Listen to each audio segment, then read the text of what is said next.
Welcome to season 2 of our podcast. I wish my boss told me that. And this season, we will be talking about a very important but seemingly very complex topic, which is networking. A lot of people want to network, but they either don't know what networking exactly is or how to start with it. Especially now that people are working from home, many people think that they're missing out on networking. But is that true? Why do we need to network? What exactly is networking? And to answer these questions, we have with us today Pritam Dutta, the Global Director of FinTech, Ventures and Innovation at AB-InBev. And a big part of his work entails building a lot of connections within the company, outside of the company, to learn, to stay up to date with the current market trends, and to see what is out there, of course. So let's welcome Pritam to our first episode on networking and help you with networking right away. Welcome, Pritam. Thanks, Serge. I have been an avid follower of this podcast from your first episode. So glad to be here. All right, there you go. You can even kick off the first or the season on networking, man. The pilot on networking. So, but before we start talking about networking, maybe you can give us a glance of your career journey. Yeah, so I have around 14 years of work ex. I started my career actually in sales, selling plastic and plastic products with Reliance Industries. Then moved to automobiles, into strategy, technology. Then I was part of a competition which was called Economic Times Young Leader. And over a dinner, I got an opportunity to work with Unilever. So did multiple roles there, worked in India for a year and then moved to UK in e-commerce product, and then Philippines and Singapore. Then came back to India, started an early stage venture fund, which is focuses on investments into like the angel investments into startups, and then had an opportunity to join ABI. Started my first role here in global operations, digital transformation, and now into innovation and fintech ventures. Wow, that's a quite impressive journey going, back and forth between industries like plastic and automobiles, now to fintech ventures through operations, Unilever. There's a bit of everything there. Yeah, I always say, for me, it's always been a sine wave and never like an exponential curve. And I actually enjoyed it because, you build different connections and you build different experiences across. Yeah, I think to make this type of career, you need to have a network, right? Because you're moving into different types of industries, different companies, startups. So networking must have been very important for you in your career. I think that's been one of the most critical element for me, and more than the term networking, I would say people have been very important pieces of my journey, and I think yeah, that's been the most critical element, I would say. Yeah. All right. So let's dig in. So let's start maybe with defining networking. What it means to you. A lot of people think, networking is about reaching out, talking to a lot of people, meeting as many people as possible. Then you have a big network. But what is your concept of networking? Networking for me is about just creating value for the other individual and for yourself. See, it's a key element of how you kind of connect to people who can help you achieve what you aspire for in your career goals or in your personal goals. And it's generally not about just kind of talking to people or connecting to people. It's about building long-term relationships over a period of time which lasts, so that it's never like a take only kind of relationship. It's a 360-degree relationships where you learn from the other individual, but also kind of in the process you also help them, and the individual also help them. So I think networking, yeah, it's a 360-degree relationship for Yeah, yeah. both the parties involved. Maybe can you give some some examples of why you think it's important to to network? How does it help in your career growth? And maybe you can give some examples of how it has helped you in all these different steps. Yeah, so I think one of the things I strongly believe. See, me as an individual, I was not really a very extrovert person. And when I started my career, I used to be very introvert. And I felt that, people have certain traits and abilities. But I think the most important part is we all in any organization or any setup are going to be working with people. And unless you build a relationships or network with people both within your circle of influence or outside your circle of influence, you are never going to grow. Mm, Now, the most so why networking is important? I think the important part is that, most of the decisions in our life, especially the important ones, get made when we are not in the room, by different people. Be if you are an entrepreneur, by an investor, or if you are working in a corporate, by your boss, and you might not be in that room. So it's very important that, you are not focusing all your what we generally do is focusing on our immediate circle of influence, mm, rather than missing out on opportunities that lie outside this immediate circle of influence. So for me, it's very important to identify different circles of influence beyond your immediate network. For me, the biggest learning has been that my journey into the angel investing on early stage venture fund space actually happened over a meeting in a pub. I had gone to a pub and I met a person who had just kind of exited from its startup, and we met for the first time. We started talking, having beers, and over the entire period, he was the only person I spoke to in that meeting. But after we came out of the meeting, the next day we were together, and we had set up our fund, and over the years, it grew. So I think, uh, I had never ventured into angel investing prior to that, but I felt that because I took the opportunity to go meet people in an area or I would say in a domain which I am not very comfortable with, I mhm. think that really helped me venture into that space. So meeting people and kind of connecting with people outside of your comfort zone is like the first tenet, I would say, of networking. Yeah, Yeah. yeah. I think the point that you just made about biggest decisions are made very often when you're not in the room is indeed a very important fact for people to realize. No, for sure, when you have a career in a corporate, and as you said, as a startup, you're looking at investors and venture capital firms who are taking decisions while you're not there. No, you might pitch to them for 20 minutes, and then people get together and they decide, and then having that network Mm. will help you to have some influence in that meeting while you're not there, right? So do you somehow consciously build, so for example, when you're working in a corporate, do you consciously build a network with some people that will be in the room, or how do you approach networking in So, that sense? for example, I always try to think, for example, what do I want to be in 2 3 years down the line? Hmm. So I'll give you an example. Say 3 4 years ago, I was pretty new. So I was planning to come back to corporate, and I was pretty new into the space of digital transformation. So I saw a person over LinkedIn called Jaspreet Bindra. He was at that point the chief digital officer in a company called Mahindra Group in India, and at the same time he was an ex Microsoft, very well renowned in the digital transformation space. He was doing well. He was writing really nice articles, and I felt that that's the kind of I would say thought leadership. That's the kind of uh, uh, skills I would like to build for myself. I wrote to him. I connected with him over phone, and then I booked a flight to meet him at his house in Delhi from Bangalore. And over the years, we worked together, and it has been a very enriching journey for me because it helped me achieve what I felt I wanted to achieve in terms of building a career in the digital transformation space. So I think the most important part is to define your north star, and the best way to, after you define your north star, is to understand who are people who are like at least 2 3 years ahead of you, and start kind of connecting with them in terms of what you want to achieve and how you kind of can how they can help you there.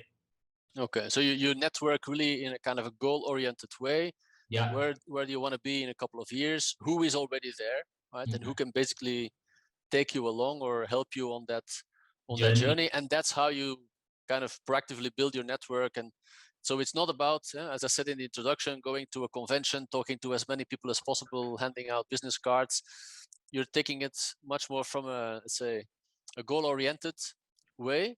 Yeah, so yeah, my general view is that conference are the best, but most of the mistakes which many people do, including I also did, is kind of trying to hand over visiting cards and meeting people for 5 minutes and all. I think even if you meet two people in a 500 people conference and you have a lasting relationship with them after the conference is over, I think that's a job well done. So focusing on few, spending quality time with them, understanding them, and making sure that they remember you even after when the conference is over, yeah, by building up, by trying to kind of build that connect with them, it's really important. yeah, yeah, yeah. The second point that you made there, and what I'm curious about, is that okay, you figured out this is my North Star. I would like to meet, the person that you referred to, Jasprit Bindra, as an example. Okay, great. And then I think a question that a lot of people will ask themselves, this is pretty uncomfortable because this person does not know you. You probably don't have any relevance because, as you said, no, he's like kind of your North Star where you want to be. You're not in that field yet. You're not an expert yet. So how do you reach out to a person like that? No, this is probably a question that a lot of young people, young professionals have, because why would that person be interested in meeting me, and how do I reach out to somebody? Yeah, so I think that's a very interesting question, Serge, and I'll give you one example which I had recently with a youngster. So I was in a previous role, I was interviewing candidates for internship, and one person walked in without any like fixed interview slot, and he said that, look, I read about you in LinkedIn. You did some work in blockchain and fintech. I would like to work with you. And these are some of the projects I have done. I have already done my research on blockchain, and I like listening to him. I felt that I didn't know him, or I didn't have any background of him, but the way he came well prepared, he knew what I am looking for. I was impressed, and that's how the journey started. And finally we offered him internship. But my point is that what I personally feel, that LinkedIn is a great source. Means for me, I find LinkedIn as like a gold mine, which is only 5% of it actually gets mined. The problem is that most of the emails, for example, I get are from people asking for help. Now, if you put yourself in somebody's position, people will only help you when they have a genuine interest in you. So how do you create a genuine interest about you in that individual? So writing cold emails without thorough research, I think most of them will end in spam. So nobody is really interested. There are thousands of other emails coming in a day for everybody's inbox. I think the most important, on top of, is that know your subject well, what you want, how much time commitment, what you require from that individual.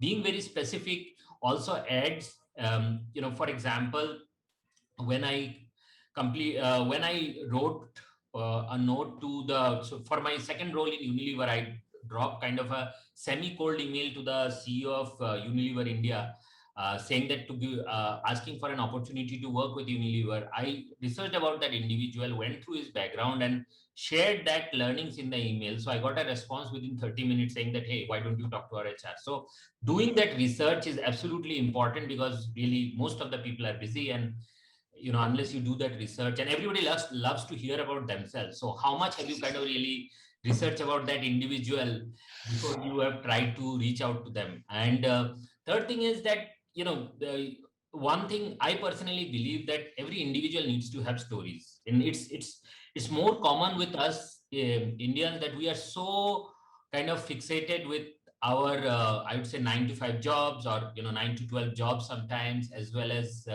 the structure around us, that we miss the other part of the life, to have hobbies, to have experiences. And actually you make the best relationships through these unique experiences. Mm. I actually shared an Airbnb with a friend of mine who is a German citizen and now runs a consulting company in SAP.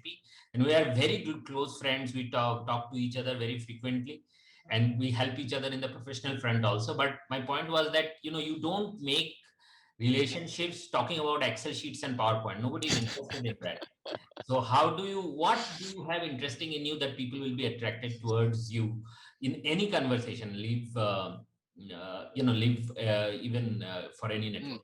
Yeah, so that's an interesting point. So a couple of points that I picked up here. So first of all, you research the person, right? You talk about the person that you're contacting. Then you need to kind of pitch, just like you go with a startup and you pitch and say, man, why would it be interesting for you to meet me, right? First of all, Yeah. because I've done a lot of research. These are the points that I'm interested in, but there's also an added value that you bring to the table. That kind of makes you stand out from the other 1,000 messages or emails that That. that they might be receiving, and, Yep. and and basically triggers them to say, okay, this looks interesting. This person might have something to add to the relationship. Let me reply. Let me reach out. Yeah, and then when you reach out and we connect to that individual, why? How are you different? What's your USP? Yeah, yeah, yeah, yeah. All right, very good. I like also the aspect of the personal part of the relationship, because if it remains only pure business, indeed, you tend to talk about Excel files and stocks or something like that. But the personal touch probably makes the relationship a little bit closer Closer. than just talking about business or, hey, this is how you could help me. Huh? Exactly. All right, very So, nice. Some ex- interesting points. Yep. So the example I was giving Serge about that individual who came for internship, he's actually my reverse mentor for the whole blockchain and the NFT ecosystem. So I learn actually more from him than he learns from me. So at the end, I always ready to give more on whatever opportunities or whatever I can do for him, because I feel that that's a gap I had and he's helping me fill that. No, but that's a great point. If you can get to a situation where you reach out to somebody and you have something to offer in return, then of course makes the relationship much more valuable than if it's just one-sided. Somebody Yeah. more senior, or in the place where your North Star is, trying to reach out for help. No, you can also give your input, but then you need to have interesting stories, right? You need to have Yes. something that you're Experiences. already, yeah. You need to have an experience that this person might not have yet. So I think what you're saying is also for networking, you need to have experiences, you need to have certain expertise that you can bring to the table. Just going out networking, talking to people is not going to get you much further, Yep. because there's nothing there to learn from you. Yeah. Nothing different. Yeah, it's not like a kind of a speed dating Yeah. type of thing where you meet somebody and say, hey, hi, how are you? Hey, great. Doesn't really help you on your journey, no? Yeah. So any relationship, as I mentioned, is not like any networking or effective networking is not like speed dating, Mm, which is what most of the mistakes we do when we go to a large conference. I strongly believe any good relationship is like fine wine; it ages with time, and you only start to see fruits of that relationship once you give it time. mm. Yeah, yeah, yeah, And the problem with us in the hyper connected world that we are in today, we are all in for instant results, but no relationships are can provide you instant yeah, results. yeah. Yeah. A question here, because you mentioned that you started your career in corporate, right? You worked in large corporates, and today as well you work in AB-InBev. But at the same time, somehow you managed to get into this startup ecosystem, and you're even running your own fund. How did you manage to move from this corporate environment and start building your network and expertise in the startup environment? So I always wanted to do something of my own, and I decided to take the plunge in with angel investing. But I started preparing it for almost 6 7 months in advance. Very similar to how I approach Jaspreet, I started identifying people who are kind of stalwarts in angel investment space. I started reaching out to them, understanding the whole framework of how that particular investment works. And when I felt I was ready, I started going to these forums, and in one of these networking forums I met Prashant, who is who runs Eagleton, and that's how we kind of got started. And then the journey back was also actually through similarly through a networking email. I got an opportunity from a recruiter to interview me for ABI. But after a few interviews, the communication stopped. So I wrote an email to Ricardo Farias over LinkedIn, explaining the whole thing in detail, and the response was very immediate after that. So I think it's all about building that context and trying to Mhm. not generalize. Yeah. Man, really good. I hope our listeners took some notes here, because I think it's a very useful session with concrete tips on how to really start building your network, to grow in your career. So the last question I always ask, Pritam, in this podcast is the title of the podcast. So it is, I wish my boss told me that. So what is that one thing that in the concept of networking or the context of networking, the one thing that you wish your boss would have already told you 10 years ago? I think the most important thing is that we all underestimate is the value of your network. Your network is your net worth. It's very, see, most of us are very comfortable to connect, mingle with people who are like us, who behave like us, who have the same cultural background. But that's our comfort zone, and we don't grow there. We grow when we meet people who are very different from us, who have different interests, and who are in the places where we would like to go. And connecting and meeting those people and building relationship there takes a lot of effort and energy. So you cannot dream of going somewhere unless you are trying to take steps daily towards that. So my strong belief is that wherever you want to achieve, the first thing you should do is start building a network towards that dream. Thinking that, okay, 5 years down the line, I want to get this role. Who are the people doing this role today, and how I can connect with them, so I can start actually learning from them and build a network that would be needed 5 years from now. Yeah, yeah, yeah. All right, man. Great. Thank you so much. Thanks. I think great episodes, great stories, some amazing insights there for people to start building their network that will help them to grow in their career. So thanks a lot, Pritam, for joining us today. Thanks, Serge. All right, and then back to our listeners. So thank you very much for joining. I hope you enjoyed this episode and the learnings from Pritam. Stay tuned. You can like the podcast, you can share the podcast, and we hear you in our next episode. All right, cheers.